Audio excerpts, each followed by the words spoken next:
is better than the one I come from. What's going on, everybody? Welcome in, welcome in, welcome in. We're going to get this party started. Welcome in if you're watching on YouTube. Welcome in if you're watching on Instagrams. Welcome in if you're watching from space, the final frontier. Welcome in watching from Facebook, streaming live on two Facebook channels, streaming live on YouTube, streaming live on Twitch, which I got like 5 Twitch followers, and they're always in here. It's kind of funny. I don't see how people on Twitch, how like all these major streamers have like millions of people on Twitch. Maybe I just need to start playing video games or something. I know it's a video game platform, but it's just funny. Just funny how like some people don't even be on video games, but still make money from that platform. But it's all good. Instagram in the house. Instagram is kind of weird though. Instagram doesn't show me that people are in and out, so I have to almost open up multiple screens to see when people come in here. But it's all good.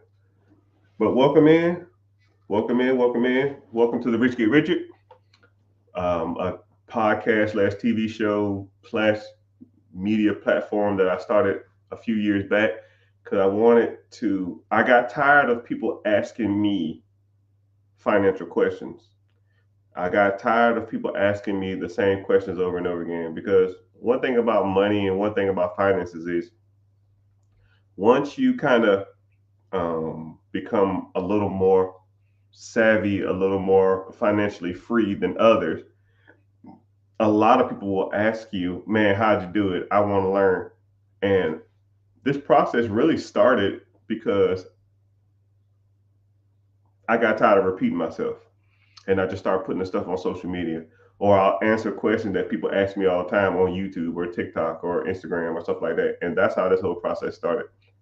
But I could never imagine that it's grown this big.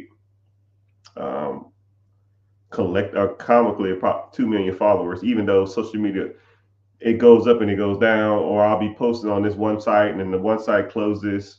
I had a decent amount of following on some of these older platforms that don't even exist anymore. But who knows where these platforms go 10 years from now? All the major platforms probably be gone and it'll be something else. So it's just funny how like how that works. But yeah, for those who don't know who I am, my name is Mr. Richard. It's not at all. I just go by my name is Richard, but I just go by because I would have called myself my full name. My full name is kind of harder to pronounce, and it's easier for you to just say Mr. Richard. So and I always when I talk to people, I always call them Mr. or Mrs. So I like to be called Mr. or Mrs. So it's kind of the same thing. Um, but yeah, I've been in this entrepreneur space ever since like 2007, 2008, and I've just been learning every day since. So a lot of the techniques, a lot of the things that I do and learned, I'm almost teaching you guys. So you're almost getting rid of that learning curve. And then I see so many people out here who are teaching money management or finances or grants or funding or real estate or businesses, and they don't have a damn clue. A lot of people aren't that good at this stuff. However, they are all the people that's up front. They are all the people that's making all the noise. They are all the people that you see on a daily basis um, in these spaces. And I feel you guys deserve better. You have to. I feel like y'all need to learn from a person who is like help first, not handout first. You know what I mean? A lot of people will say, "Oh, I'll help you. You got to do this for me, though." And I try not to be like that. I'm just a regular guy, and if I came to somebody and somebody comes to me and asks a question, and I went to someone and asked them a question, just we exchange, right? I meet a lot of celebrities. I'll ask them a question. They ask me a question. I meet Joe Smoes off the street. They ask me a question. I ask them a question because I'm curious to see all levels of all finances. I don't give a damn if you're a multimillionaire, damn near a billionaire, and I don't give a damn if you working check to check and still can't make ends meet. I'm not that type of person. And a lot of these people are, what can you do for me first? I'm not going to talk to you. I'm not going to engage with you. I'm not going to reach out to you. Now, I don't even want to waste my time with you. They don't go live. They rarely talk to people, and it shouldn't be like that. So I feel that y'all deserve better. And that's why we're here. But I can go in more details about that. But, we're going to go ahead and knock out some of these questions because I can just sit here and rant all day. I don't want to do that. Someone asked, can you help with business grants? Yes, I can. I have a couple of business grant people that I associate with on a regular basis. And one, we can help you write them. And two, we can tell you where to submit them. And then three, we can give you a list every month on the proper places to go to submit. There's one actually this month for somebody. It was a $1 million grant, and they're giving away $5,000 per person that they feel necessary. So let's do some simple math, people. $1 million grant, $5,000 a person, 100,000 people, or 100,000. That's 20 people. So 20 times 10, that's 200 people. 200 people are going to win this grant. So why not you? Why not you? So that's why I always tell people, yo, if you have the opportunities to submit for grants, but you don't know what you don't know. So you have to start engaging and start learning where these grants are, and you got to start learning what to say on the grants, and you got to know where all to do this at, because a lot of times, you're not going to submit 1 grant a year and be like, man, I didn't get nothing. That sucks. It doesn't work like that, right? If you're going to submit for grants, you should be submitting 20 grants a month, but it's free money. If it's free money out there, multiple people are going to be applying for it, and you don't know what you don't know, you know.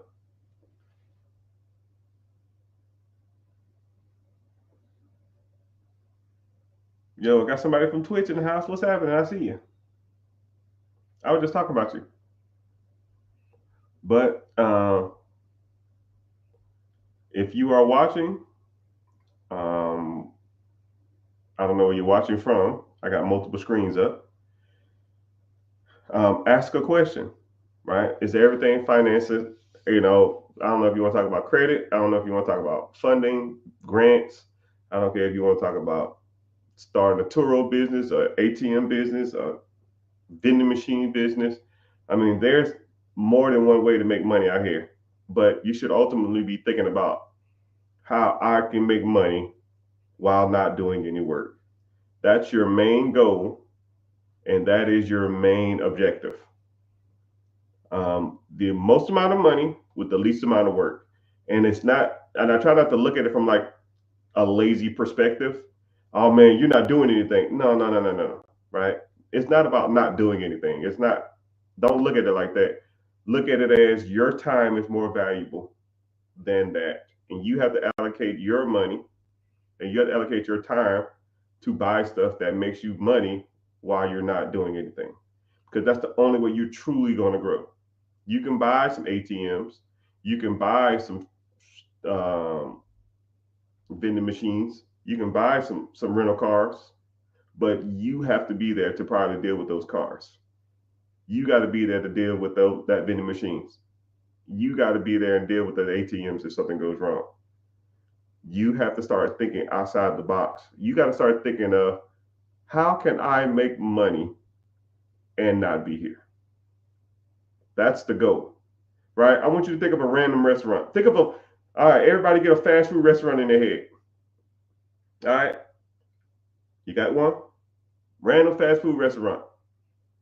If you want, yeah, go ahead and name it if you want to. Put it down in the comment. Name a random fast food restaurant. McDonald's, Subway,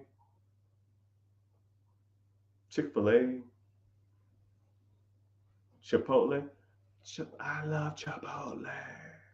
Dunkin' Donuts, Piggly Wiggly. Man, that ain't no damn fast food restaurant.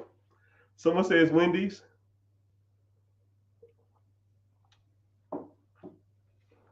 I got Wendy's is a good one. Wendy's is actually a good one. I gotta look it up though.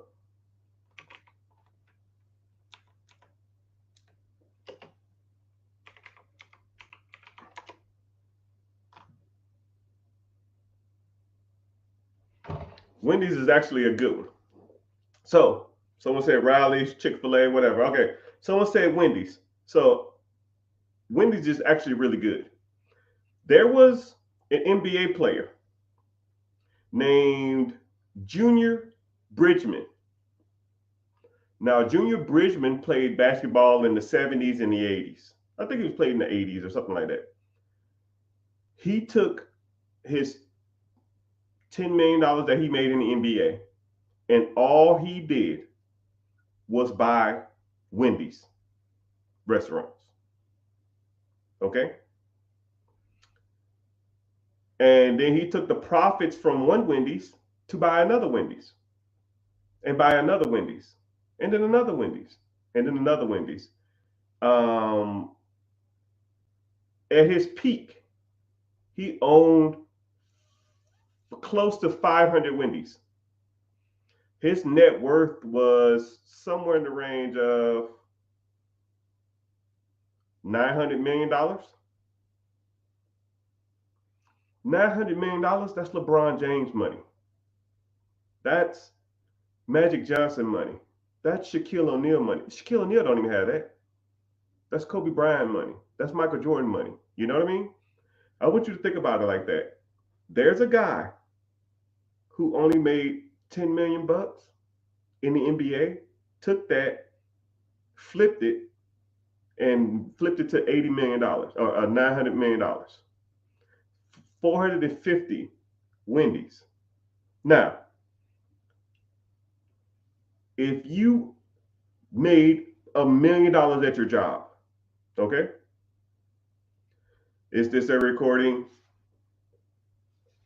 Maybe. No.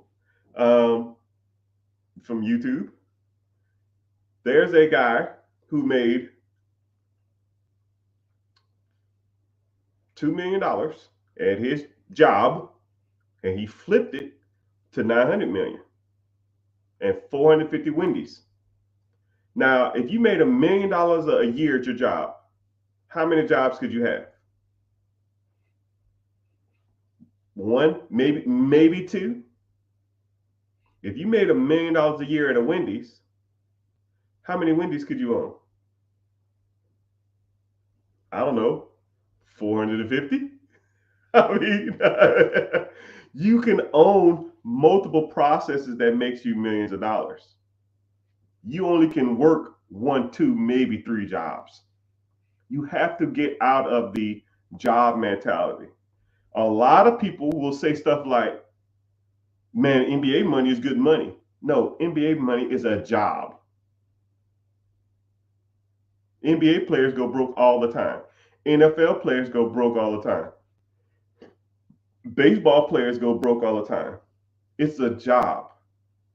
You don't make money while you're not there. If you're not swinging the bat, shooting the hoop, or running a touchdown, you don't make money. You got to own processes that make money while you're sleeping. I don't give a damn. You make $1 million a year or $10,000 a year. All the process is the same, people. It's all the same. You take the money you work, you buy processes that make money.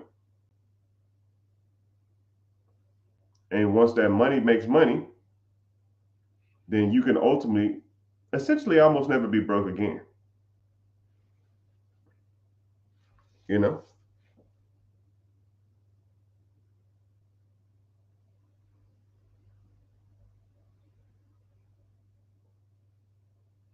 Yeah, the guy that played for the Bucks. Yeah, he averaged 10 points a game.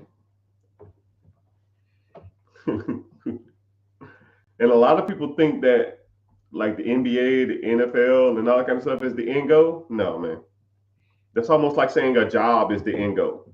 The job is not the end goal. The job is ownership.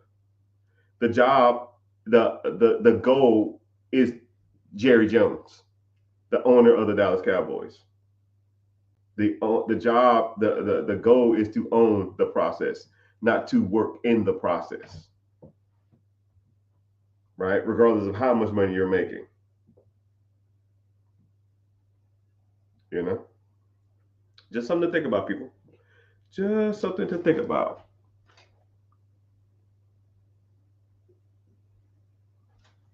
Someone said, I want to get into a building with occupied space, beauty industry workers, fingers crossed. Yeah, you can do that. It's almost like a salon suites, which I just helped the person build one like a month ago. I told them to buy one that exists, but a lot of them shits are overpriced. So just did a build out. And then another thing that you can start getting into also is, I didn't mean to invite you up, sorry. Another thing you can get into also is cohabiting living spaces. That's going to be big. Mark my words. I don't know what the date is, but I'm telling you, buying houses and having like a common living area and then everybody in their room, almost think of like a college dorm, but for a house. You turn every room in the house into a room. So like the living room and the living room and the kitchen is their own thing. It's like a common area. The dining room, the office, all the bedrooms, they all have their own. So you share a bathroom with one person. So yeah, so it's like a group home, but for everybody. Because, or even the ideal of building. Don't think of like a duplex. Think of like a home that has two people in it, not a duplex. So a house with two people in it, like a house have one of somebody upstairs and then someone downstairs, but it all has its own kitchen and it has its own everything. It's not a duplex though. It's like co-living space. You just have your own space, or you share a kitchen. Um, you have your own fridge, but you share a kitchen, and you just live upstairs. Your bathroom, your bedrooms and stuff upstairs, and you have a common living area. That's going to be a big thing too, because the cost of living is going up so much. People won't even be able to buy homes. So what they're gonna have to do is people gonna have to pool their money together to buy a home, and then they're just gonna split a home, but not like a duplex. There's no wall. Mark my words. When it happens, like I said before, I'm a futurist, man. When it comes to this money thing, I just see where trends are going.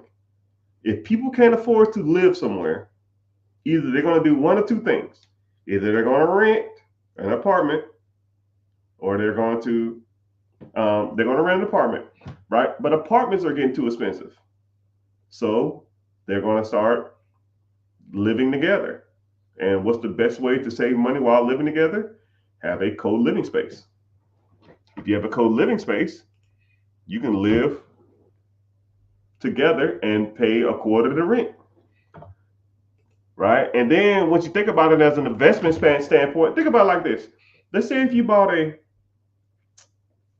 4 bedroom home, okay? Let's say the 4 bedroom home is $400,000. Your mortgage on that is $2,000 a month, okay? Let's say a 1 bedroom downtown in your city is $1,000, okay? And or $1,500 or something like that. Which where I'm at, 1 bedroom downtown is about $1,600. So let's say you go and take this 4 bedroom, you take the dining room, you put up a wall, you put a room in there, and with a closet. Because the only thing you need to be technically to consider a room is a two forms of egress, which is a door and a window, two forms of egress and a closet. That's all you need to be considered a room, right? And that's just for selling purposes or listing purposes. 4 walls with no closet, you can technically sleep someone there. You're not supposed to, but you know it is what it is. As long as they got 2 forms of egress for an emergency, it is what it is. So now you take the office, you convert that to a bedroom. You take the dining room, you convert that to a bedroom, and then um, all the other rooms. Let's say there was a common living space. You just keep all that stuff the same. Now you have 6 bedrooms now. Let's say instead of someone paying $1,500 for a 1 bedroom, they live with you or live in this house. It's 6 bedrooms. You charge them $800. 800 times 6 people is $4,800, right? Your mortgage, remember I said you bought the house for $400,000. Your mortgage is only $2,000. So $4,800 minus your $2,000 mortgage, you're making $2,800 a month. That's $30,000 a year. Now, if you had a property that made you $30,000 a year, how many of these properties would you need to have to not work? 3? And stop me when I'm lying. If you got $2,800 a month from a property profit, you bought 2 of them. That's $5,200. You bought 3 of them. Well, $8,000. That's $96,000 a year. You telling me you can't live off $96,000 a year? And now your objective is just keep buying more of these properties and making them co-livable spaces. And then you will have a problem that will never go anywhere. Cool. And it sells itself. You don't have to sell somebody on paying half in rent. Hey man, I got a room for rent. Okay, well, how much it costs? Well, a downtown studio is $1,600. You can live here for $800. Deal, sign me up. Cool. It's a co-living space. Here's your living room. Here's your kitchen. You got a mini fridge in your room.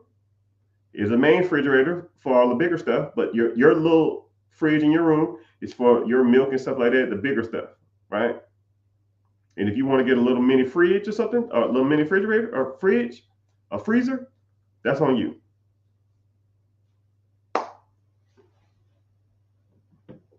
And you do that. And then you say, hey, it's $800 plus $50 for utilities and internet. And do that. And that's part of the game, man.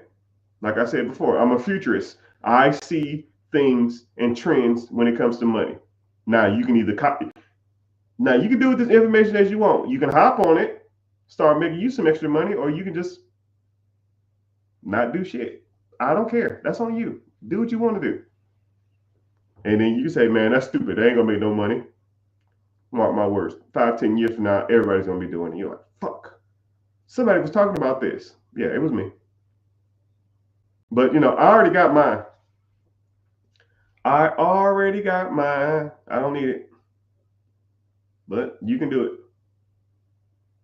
Someone said, I just got my first apartment. Any advice on buying my first home? You just got your first apartment. Well, yeah, you got to save up a down payment. I don't know where you live either. I don't know where you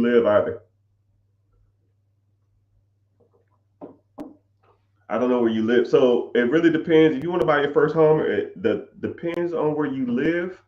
You can get into what's called an FHA home. They got multiple programs for first-time home buyers. First-time home buyer program, FHA, you do 3.5% down. You can do a rural loans. That's 0% down. You can do, I don't know. I can't even think about that. There's multiple programs out there to help people buy their first home.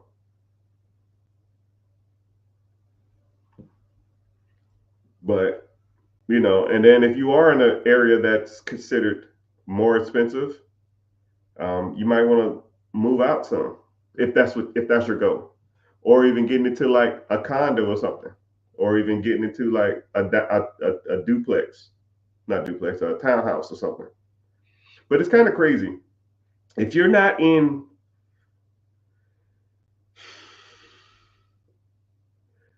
if you're not in California, you can own a home.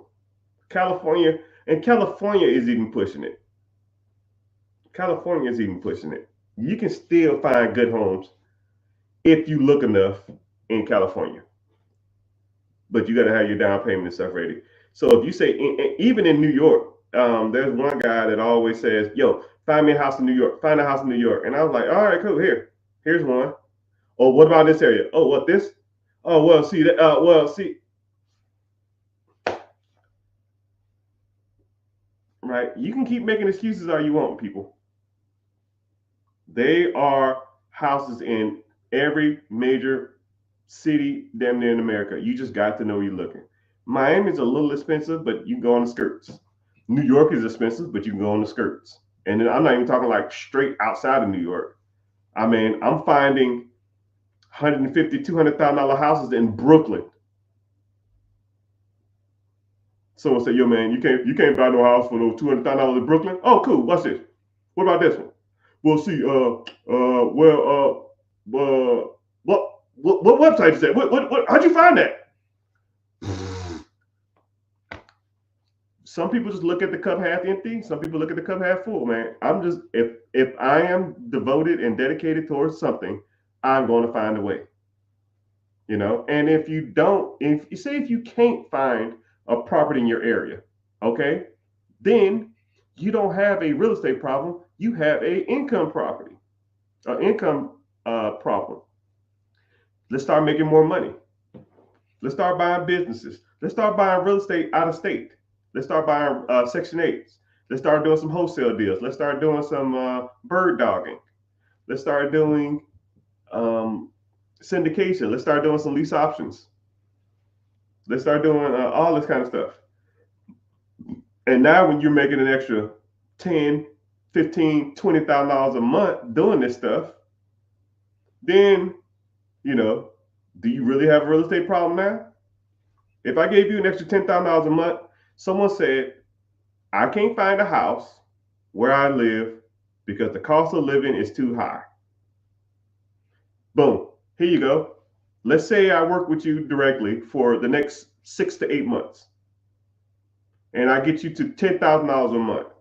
You're making whatever you make now, plus an extra $10,000 a month. Now, is the cost of living too high for an extra $10,000 a month? I'll wait. No, it's not. You don't have a cost of living problem. You have an income problem. If that's the case, which 99% of the time when people say, I can't afford a house where I live, they're just looking at the wrong places. They're looking for homes that are above their means versus looking for homes that they don't necessarily want to be in. I mean, about as simple as it gets. I mean, that's like you telling me there's no good cars out there for under $5,000. Shit, I could find you a car that'll work for the next 2 years for $1,000. My son's first car was $600. Now, this was like a couple years back, maybe about 3 years back. $600. That thing ran for 3 years. Only thing we did to it, tires and an alternator. And new headlights, because I think he hit something and it messed up his headlight. So we had to get headlights off eBay. So let's think about it. 4 tires. It was a Honda Accord, 1997 Honda Accord, $600. We put about $300 worth of tires, $100 alternator, and $100 eBay headlights. We're all in $1,100. Now, if you told me you can't find a good car for under $1,000, I'll say bullshit because I found them. When people say the cost of living is high, you're living beyond your means, people. That's just my personal opinion, though, right? Now, you say cost of living is high. Cool. What are you paying for every month? You got Netflix, Hulu, Disney Plus. Let me guess, YouTube TV, Paramount. How much you spend in Amazon last month? How much was your car payment last month? I just told you my boy bought a car for $700, $600. He put he's all in $1,100. So how much was your car payment last month? Your car payment is probably what he paid a month. Your car payment is what he bought his car for. It's just funny how people say they have an issue or a problem, but they really don't have a problem. They just have a spending problem.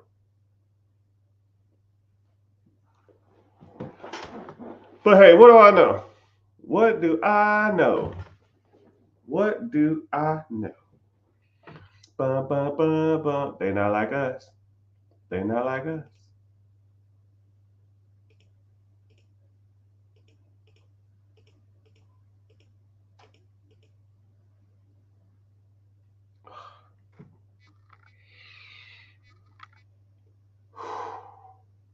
What the freak? I gotta do a little work. Give me a sec.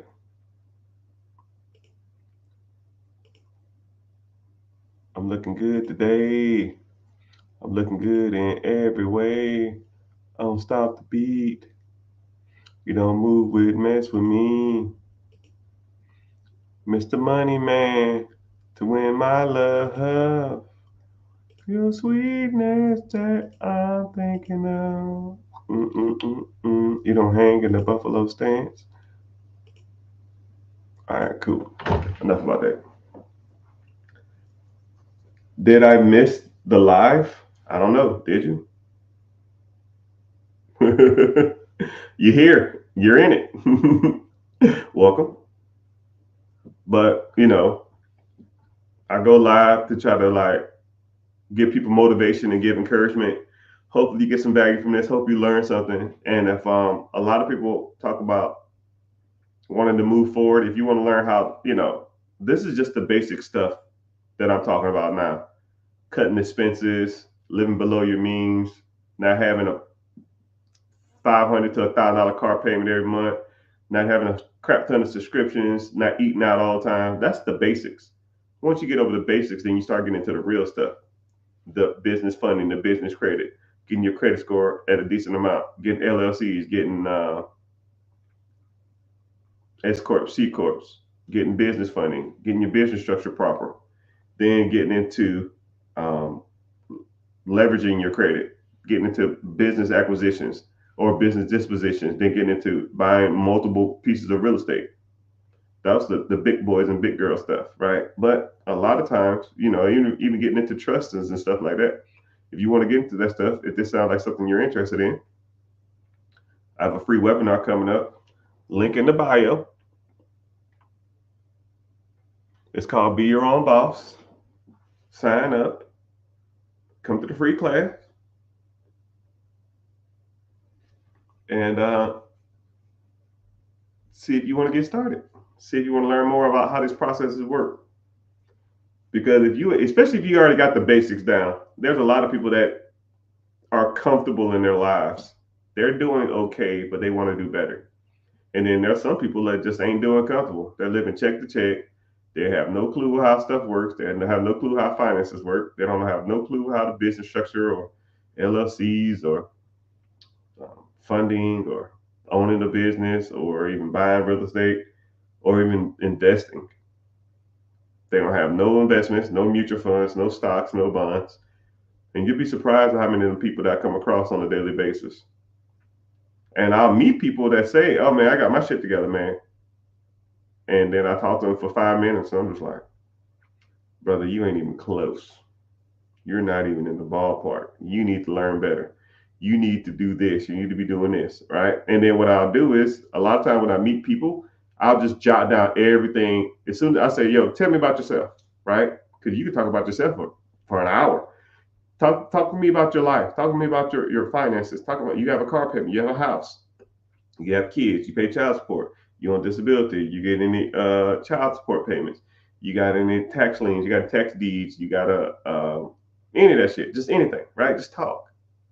And as soon as people start saying stuff, I'm just like, yep, mm-hmm, mm-hmm, yep, mm-hmm, mm-hmm. And all I'm doing is listening. And I was like, okay, cool. Why aren't you doing this? Well, I don't know. I didn't know if it was a good idea. Yeah. What about this? I'm not sure. And you'd be surprised once you kind of break down your story to a person who has like only intentions of getting you to the next level, and you're talking to them from a non-biased perspective. It opens your eyes to what you're really doing right and wrong in life, right? Because I don't care. I've already got mine, right? I don't care, right? I don't have to impress you. I mean, you don't have to impress me. I don't have to impress you. You're not going to say anything to offend me. You're not going to say anything that I don't or don't want to hear. I don't care. The numbers don't lie, people. If you ain't got your numbers in order, I don't care, right? You can have two nickels making $50 a month, or you can have multi-millions coming in, all right? And I've seen all levels of wealth. And hell, I've seen people make $3 million a year broke as fuck. And I've seen people who make 5K a month have a shit ton of money. It don't make no difference to me, right? Don't make a difference. But my objective is to get you to the next goal on all levels. And if you've never been taught right or wrong about money, you're in the right place, because everybody needs checks and balances. Everybody needs to be told or taught something. Hell, I even still learn. You have to be taught how this stuff really works, people.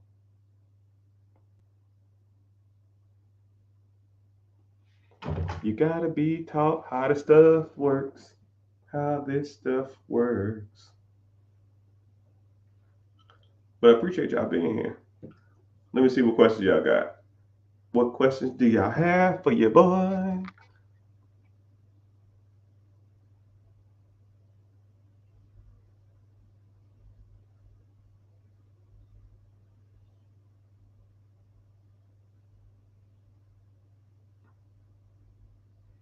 Yeah, I try to go live a decent amount of times, because what I do, I almost it's easier for me to talk in a group setting too on a live versus talking in a individual setting, right? I could talk like this all day long. You have a question, or people ask me questions in like this setting, I can talk all day. But when people talk to me like on a text or individual stuff, that's just it throws me off. So that's why I try to go live, because I don't like answering shit ton of DMs, because you'd be surprised how many messages I get a day. My messages kind of slowed down a little bit. It used to be a lot. I used to get about 200 a day. Now it's closer to about 50 to 100, which is kind of good. But I mean, uh, a lot of times I just navigate them towards the class coming up. And so class comes up Wednesday, 9 p.m. EST. Link in the bio. It's called Be Your Own Boss. Go there, and it's easier for me to talk there and kind of guide you on how some of these processes work. Do you have to be clear of debt to get a business? No. Hell no. Can you use the money from business to clear your debt? Uh, yeah and no. I think you're asking it weird. I don't know what debt means. I mean, a car payment, credit cards, a house payment, personal loans, payday loans. I don't know what debt means. But yes, um, generally, whenever you're trying to buy a business or get funding for a business, they want your credit score to be over 680. So if you have a credit score over 680, generally you don't have that much debt anyways. So your credit utilization is probably going to be about 30% anyways to even have. I've seen some credit utilizations over 30% that still had a 680, but that's rare, right? But you're going to get your debt to income ratio, not debt to income ratio. Debt to income ratio is for a house or a car. Actually, it's more so for a house. Credit utilization is for businesses or other credit cards. So what's happening? I see you. So your credit utilization, get that below 30. If you don't have any negative inquiries or negative derogatory marks on your credit, late repos, late payments, all that kind of crap like that. Cards and student loan, yeah, student loan debt is almost like it don't even count. And then credit cards, if they're below 30%, yeah, you should be fine. And then whenever you do buy a business, the income from the business, you can pay yourself a fee. You can pay yourself as an employee in the business, or you can just take a salary, or you can just wait for everybody else to smoke the clear and then pay yourself. You got to pay a lot of taxes, but once you pay yourself, then you can pay off the debt if you know what you're doing. If that makes sense. Sir or ma'am, I can't see your profile pic. But yeah, student loans don't count. I don't even factor in student loans in anything. It's so much trash. Someone said, oh, somebody in the house. I see you, sir. Can't buy a business for my situation with 24K in credit cards and owe the IRS. The IRS has nothing to do with it. You owing the IRS doesn't make a difference. And the $24,000 of credit card debt. If you have $24,000 worth of credit card debt and your credit card limits is $24,000, yes, that's an issue. If you have $24,000 worth of credit cards and you have $100,000 worth of credit, then you're at 24% credit utilization, which meets the parameter of a business loan or SBA loan. And then the IRS debt don't even factor in. Only time your IRS debt is factored in is whenever you do your taxes. They don't, unless they've already like issued you like a garnished wages, court summon, or something like that. All they're going to do is take your taxes for until your debt's paid off. That's all that is. But if I was you, I would get into owning a business because you have more tax benefits owning a business than you do as an individual. Then you can start writing off stuff in your business and you can get more tax deductions, which will make your taxes better. And then that money would come in and you can pay off that tax debt faster. And I don't know who's dealing with your taxes or how you owe the IRS $20,000, which doesn't even make any sense, right? Whoever did your taxes don't know what they're doing. Most people do their taxes themselves, thinking they're smarter than the government, which they're not. They're going to catch you. That's why you hire professionals like me and my team to do your taxes, to find you all the tax benefits we can. And then what's crazy is I've known people to owe the IRS. This is what's crazy. Two examples of what happened. These are some of the cases that come across the desk at my tax business.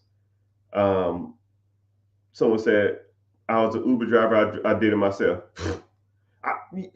You owe $20,000 in taxes. You don't have to tell me that you did it yourself. I know you did it yourself. I mean, I can tell. I mean, shit. I mean, that's like saying. Yeah, my car exploded in my garage. Well, you must have did something wrong because cars don't explode in someone's garage for no reason. It's You don't have to tell me you did it yourself. I can tell you did it yourself. And you probably made too much money. You probably made too much money in your Uber and you wasn't setting any money aside. That's almost not even a hard issue to deal with. It if you if you if you was working Uber, if you didn't have an LLC,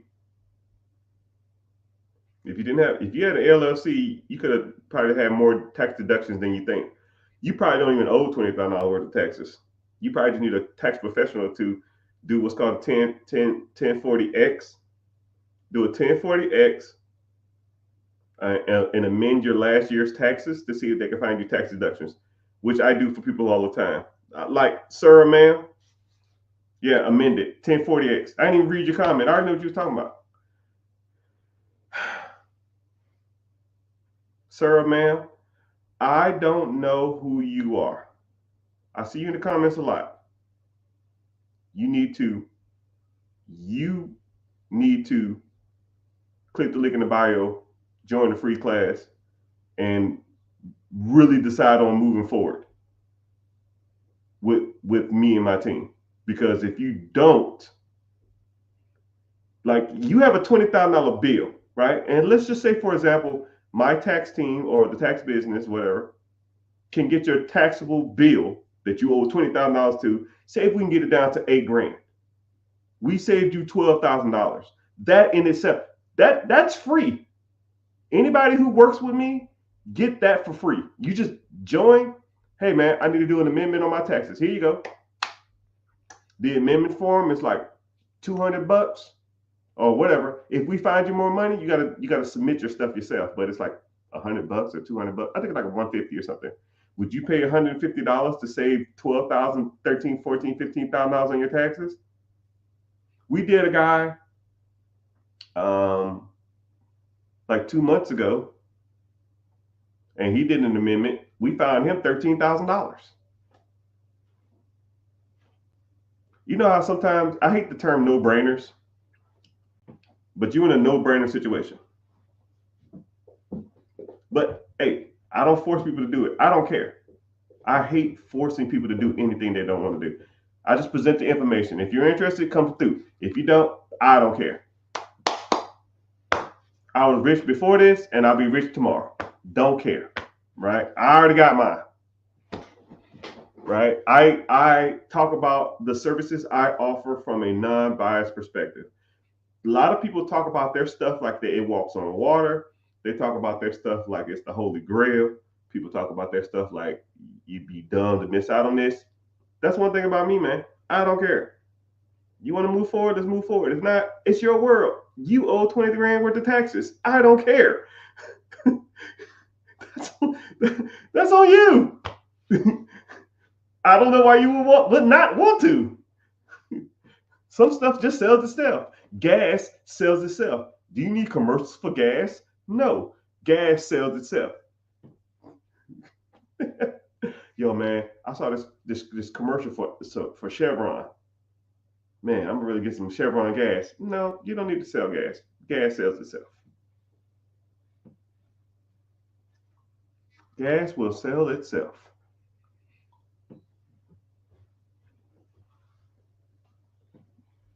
Or even like McDonald's. You don't need a McDonald's commercial. McDonald's sells itself. There's nothing to sell. You want a burger? Go to the drive-thru. If you don't want a burger, don't come. About as simple as it gets, man. It's all good, right? I'm not trying to be rude or anything, but it's just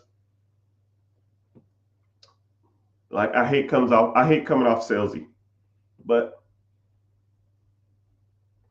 $20,000 worth of damn someone doing their taxes themselves. But and I don't want you to sign up and then I can't help you, and then I'll be pissed, and then you'll be pissed too. But I know you did your taxes yourself because you got $20,000 worth of bill. It's all good. It's all good. It's all good. What else talking about? Taxes. Sign up. I'm trying to get back to some of these older questions. Oh yeah, someone said they owe 20K worth of debt. Yeah, you can do an amendment on that. 1040X. See if they can find you more amendments or more tax deductions, and then go from there. And how do you owe? You made $75,000 and you owe $20,000 worth of taxes. That don't even make any sense. You're literally in a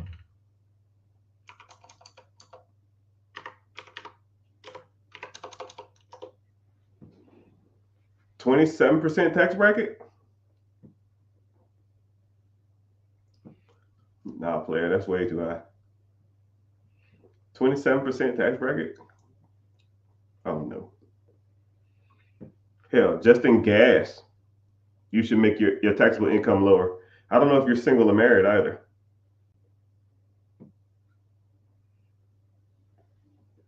But who knows? I don't know.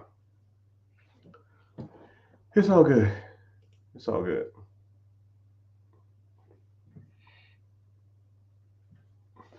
Buy yourself a chef corp.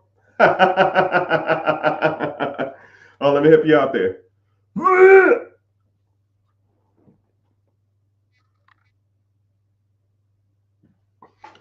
Okay, so I'm gonna break down chef corps and shell corps because a lot of people don't even know the difference.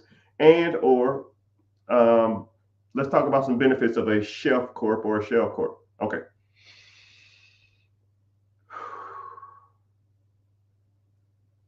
So a lot of people don't even know the difference between a chef corp and a shell corp. A shell corp is where you try to hide money and hide things. Think of like a shell. You're hiding stuff under a shell. A shelf corp is a corporation that has business age. You set it on a shelf and you come back and you buy it because you want to buy it for business age. Whenever it comes to business funding and business lines of credit, financial institutions have kind of stepped away from looking at a business's age as a determined factor for a loan. They're starting to gravitate towards PGing most accounts.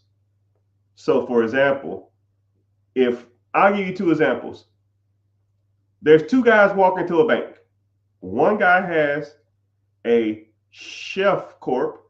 Let's say the corporation is 30 years old. Wow, they've been in business for 30 years. Wow, that's great.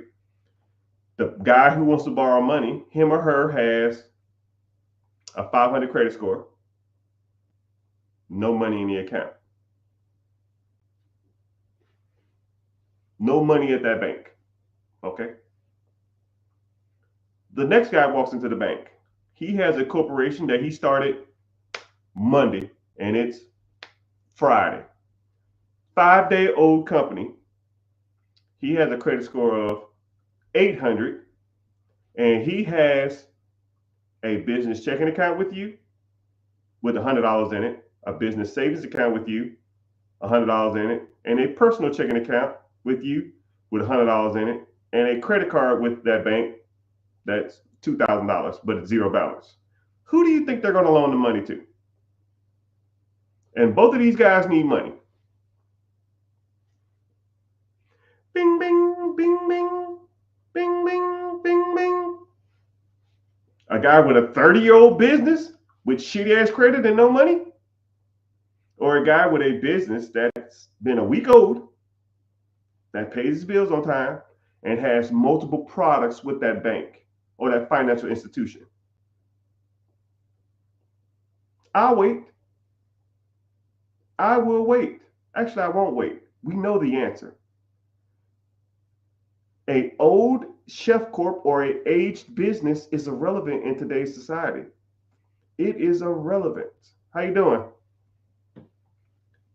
Age companies don't make a difference nowadays. No one cares about that.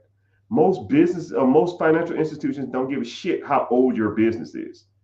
All they care about is when I give you money, are you going to pay me back? One. Second thing, how many products do you have with my financial institution? Two. That's it. Third, I'll give you that too. At establishing rapport and seeing what services they can help you with. That's it. That's all they care about.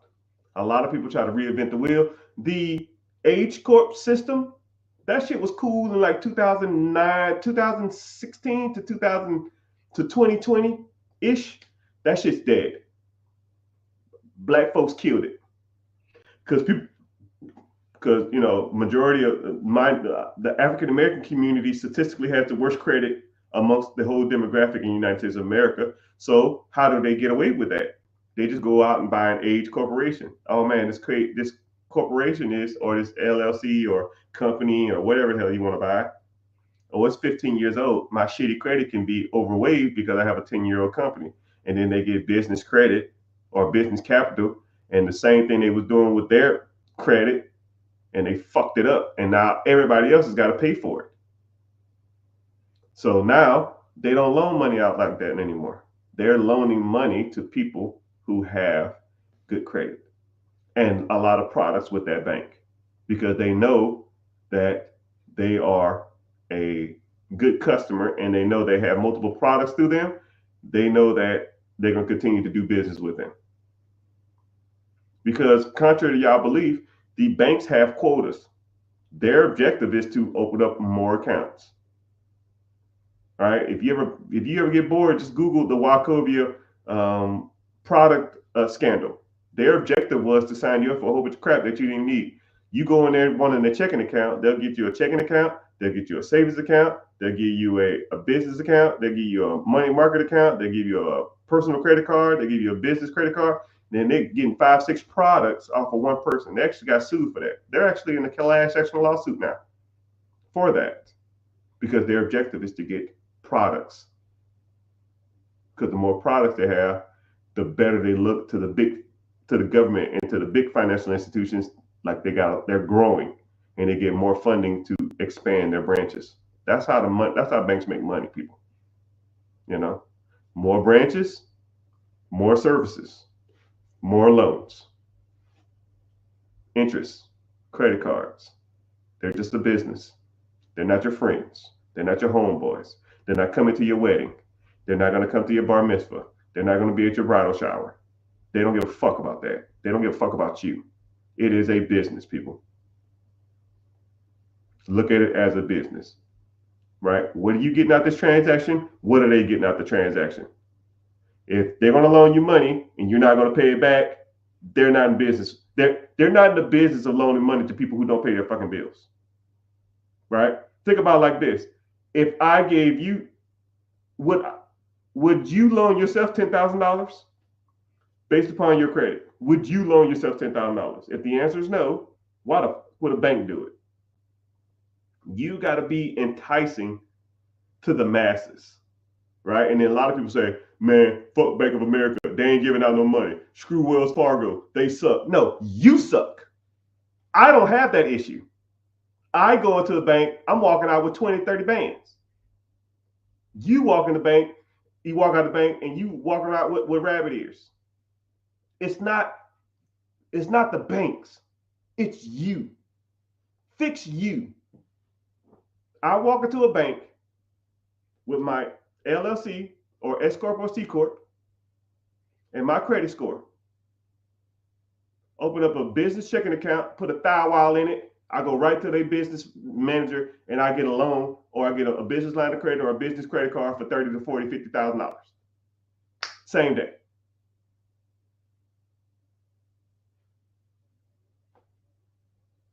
This stuff's not hard, people. You just got to know what you're doing. And that's how I accumulated millions of dollars worth of funding. Millions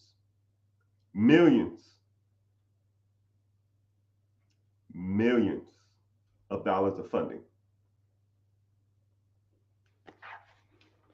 Millions. It is what it is, man. I don't say it to brag. I'm just saying that y'all try to reinvent the wheel, people. Don't reinvent the wheel. The process has already been perfected by people like me. And then I take that lines of credit and I go buy shit that make money. And when that stuff makes me money, I pay the line of credit back. But when the line of credit is paid back, I still make money.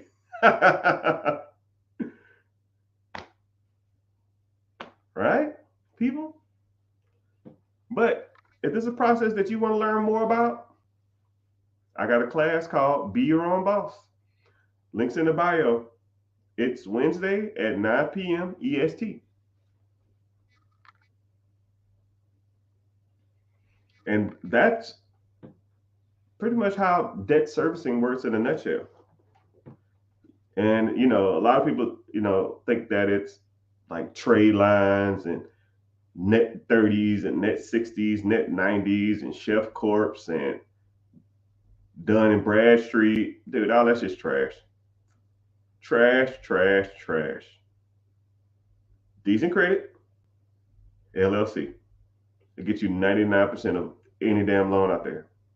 If you have a 700 credit score, you can raise $100,000 worth of capital by the end of this week or in a week's time.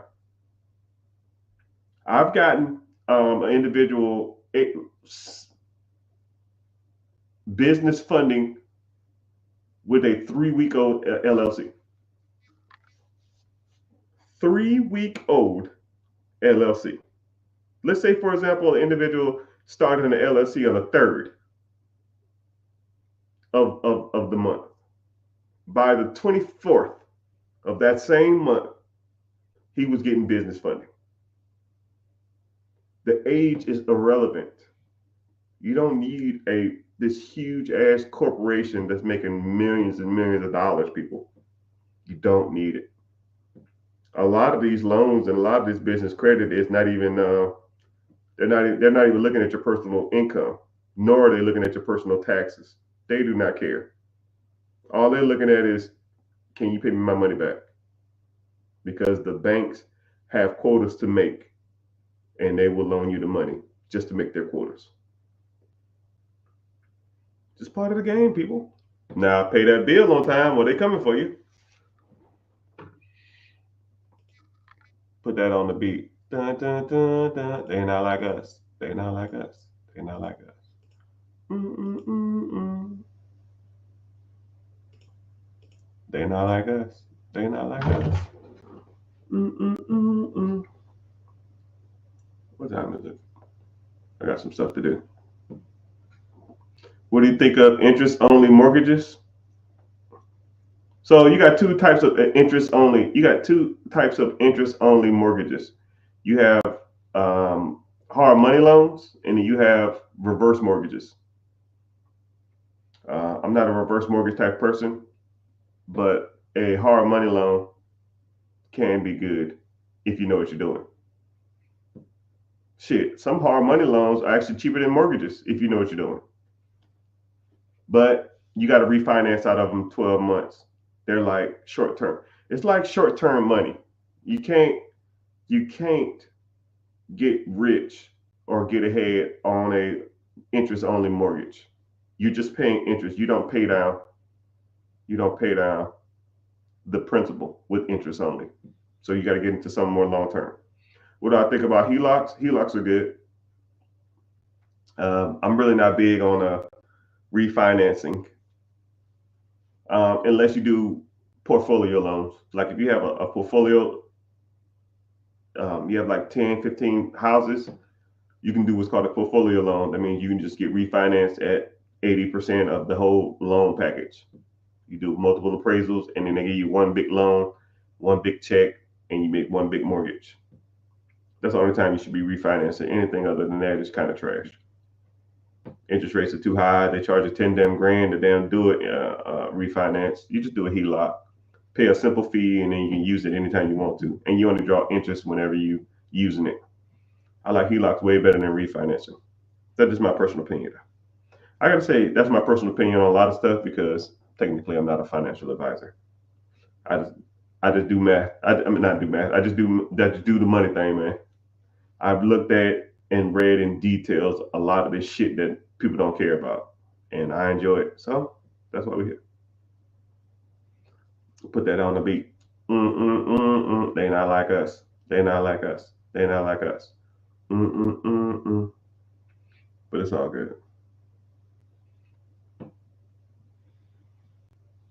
One couple more questions and I gotta bounce. I got stuff to do. No problem. What's a good business selling, but ain't a estate sale? What is a good business selling, but it's not an estate sale, asset sale? Okay. Should I pay off my mortgage at 2.5%? No. Hell no. Actually, I'm gonna get to both of y'all questions and then I'm gonna wrap it up. So, should you pay off your mortgage at 2.5%? No. Paying off your house. I made a video about this. I don't know if you've ever seen it. Paying off your house early, you actually, in theory, lose money. Let's say if you pay off your house early, and let's say your mortgage is $1,000, and you start paying $1,500 a month. So you pay an extra $500 a month towards your house. You'll pay your house off, let's say, 8 years earlier versus 30 years. You're at like 22 years.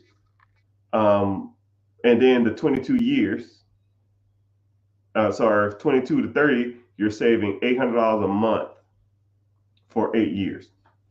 If you took the extra principal instead of paying off your house earlier and invested into the stock market, average stock market returns 10.1% interest since the Great Depression, you would have damn near twice the amount of money that your house would be worth. And what's crazy about having a paid off house doesn't do anything. Hey, I got a paid off cup. I got a paid off hat. I have a paid off microphone. Like, this doesn't make me money. Let's say if this was worth $1 million. Does this make you money? Hey, it make you money every month? No. You buy some stocks. Let's say you have $1 million worth of stock. You get interest on the stock. Let's say if it makes you 10% interest a year, that's $100,000 a year of income. That makes you money. You want a paid off house or you want money for the rest of your life? I don't give a shit. It's your world. It just don't make sense to me. And someone said, okay, so you have when you have a business, you have asset sales and you have business. A business. An asset sale is like buying a gym, but you're just buying the equipment. You don't want to buy a gym just with the equipment in it. I want the systems. I want the employees. I want the staff. I want the memberships. I want the weights. I want the lease. I want it all, right? Assets don't make you money. The business makes you money, right? I want the income. So asset sales suck.